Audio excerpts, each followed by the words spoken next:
আসসালামু আলাইকুম। প্রিয় দেশবাসী, সহকর্মী, সহযোদ্ধা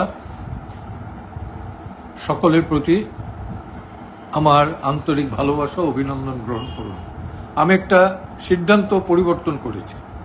সেটা হলো যে সম্প্রতি আপনারা জানেন যে আইসিটিতে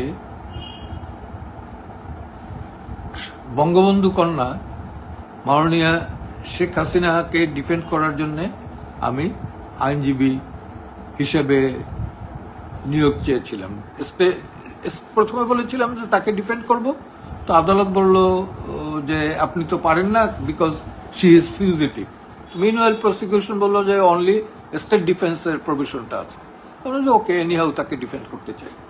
কিন্তু এখন যেটা দেখলাম যে আদালতের প্রতি বঙ্গবন্ধু কন্যার আস্থা নেই, সে আদালতে তো আমি তাকে ডিফেন্ড করতে পারি না, উচিত না, অনৈতিক।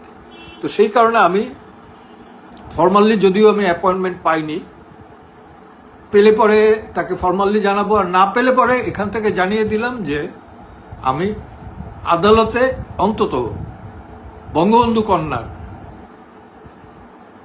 পক্ষে বা তাকে ডিফেন্ড করার জন্য দাঁড়াবো না। যা হবার হবে, দেখা যাবে।